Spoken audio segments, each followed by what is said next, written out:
Mobile വാങ്ങാൻ ആഗ്രഹിക്കുന്നവർക്ക് ഈ പുതുവർഷം നല്ല ബെസ്റ്റ് ടൈമാണ്. ജനുവരി മാസം നിരവധി പുത്തൻ സ്മാർട്ട് ഫോണുകളാണ് വിപണിയിലേക്ക് എത്തുന്നത്. സാംസങ് ഗാലക്സി, വൺ പ്ലസ്, പോക്കോ, ഒപ്പോ എന്നീ പ്രമുഖ ബ്രാൻഡുകളുടെ ഫോണുകളാണ് ജനുവരിയിൽ വിപണിയിലെത്തുക. കൂടാതെ ഷവോമിയുടെ പാഡ് ഡിവൈസും വരാനുണ്ട്. എന്തായാലും ജനുവരി മാസം സ്മാർട്ട് ഫോണുകൾ വലിയൊരു മത്സരം തന്നെ കാഴ്ചവെക്കുമെന്നത് ഉറപ്പാണ്. റെഡ്മിയുടെ അഫോർഡബിൾ ഫോണായ ക്വാൽകം സ്നാപ്ഡ്രാഗൺ 4 ജനറേഷൻ 2 ചിപ്പ് സെറ്റിലുള്ള ഷവോമിയുടെ റെഡ്മി 14C 5G സ്മാർട്ട് ഫോണാണ് ആദ്യം ഉപഭോക്താക്കളിലേക്ക് എത്തുക.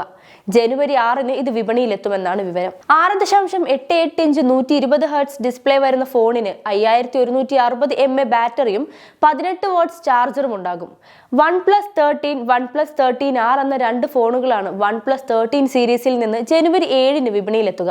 ഫ്ലാഗ്ഷിപ്പ് ഫോണായ വൺ പ്ലസ് 13-ൽ Snapdragon 8 elite chip, 6.82 inch AMOLED display, 6000 mAh battery, 100 watts wired charger, 50 watts wireless charger എന്നിവയുണ്ടാകുമെന്നാണ് സൂചന. പെർഫോമൻസിന് പ്രാധാന്യമുള്ള പോക്കോയുടെ X7 5G, പോക്കോ X7 Pro 5G സ്മാർട്ട് ഫോണുകളാണ് ജനുവരി 9-ന് ഉപയോക്താക്കളിലേക്ക് എത്തുക.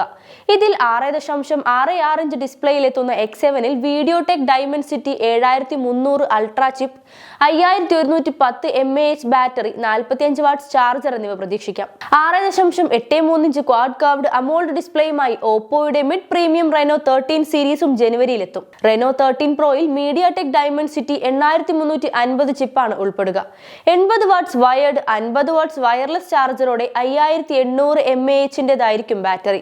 അതേസമയം റെനോ 13-ൽ 6.59 ഇഞ്ച് ഡിസ്പ്ലേ ആയിരിക്കും. ടെലിഫോട്ടോ ലെൻസ് ഉണ്ടാകില്ല. കൂടാതെ സാംസങ് അവരുടെ ഗാലക്സി S25 സീരീസ് പുറത്തിറക്കുമെന്ന സന്തോഷ വാർത്തയും 2025 ജനുവരിയിലുണ്ട്. ജനുവരി 22-നാണ് ഗാലക്സി S25 സീരീസ് പുറത്തിറങ്ങുക എന്നാണ് അഭ്യൂഹങ്ങൾ. സ്നാപ്ഡ്രാഗൺ 8 എലൈറ്റ് പ്രോസസറാണ് ഗാലക്സി S25 അൾട്രയിൽ പ്രതീക്ഷിക്കുന്നത്. 16 GB റാം, പുതിയ AI ടൂളുകൾ, എൻഹാൻസ്ഡ് ക്യാമറ എന്നിവയും വരുമെന്നാണ് സൂചന. 144 ഹെർട്സ് റിഫ്രഷ് റേറ്റിലുള്ള 11.2 inch LCD display, Snapdragon 7+ generation 3 chip, 8850 mAh battery, 45 watt fast charging എന്നിവ ഉൾപ്പെടുന്ന ഷവോമി പാഡ് 7-ഉം ജനുവരിയിൽ വിപണിയിലെത്തും.